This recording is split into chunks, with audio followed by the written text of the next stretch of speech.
We'd been married for 7 years. I thought Sarah and I had it all: a cozy house, 2 beautiful kids, and a love that felt unshakable. But for the last few months, a shadow had crept into our lives. It started small. Late nights at the office she never used to have.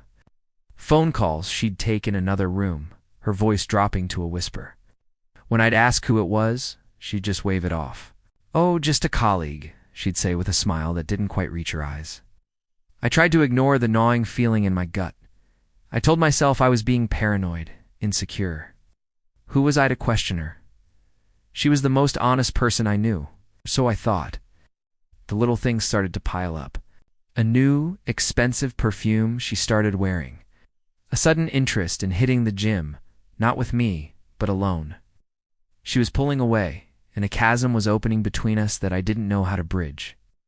One evening, she told me she was going out for a girls' night. I watched her get ready, meticulously applying her makeup, choosing a dress I hadn't seen before.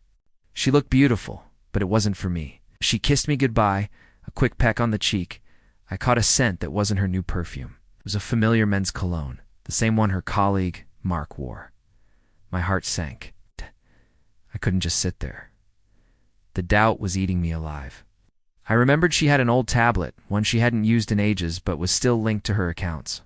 My hands were shaking as I powered it on. Felt like a trespasser, a snoop, but I had to know the truth. The screen lit up, and so did her message notifications. My breath hitched. There they were. Dozens of messages between her and Mark. Not about work, but about secret meetings, whispered sweet nothings, and plans for a future that didn't include me. The messages were a gut punch. "Can't wait to see you tonight," one read.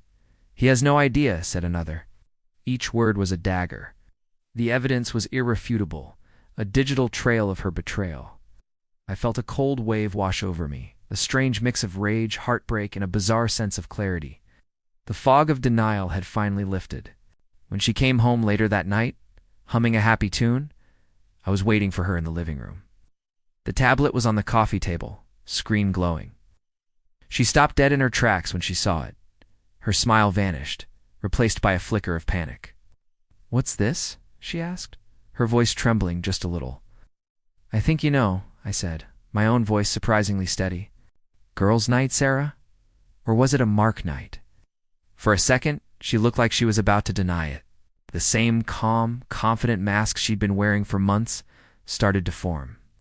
But then her eyes darted to the screen, to the incriminating words displayed for us both to see. The mask crumbled. She didn't have to say a word. The silence and the mountain of evidence said everything. It was loud, it was clear, and it was the end of us. In that moment, I realized that some lies are too big to hide, and some truths, no matter how painful, are impossible to ignore. My world had shattered, but at least now I was standing in the wreckage of the truth, not a beautifully constructed lie. And from there, I could start to rebuild.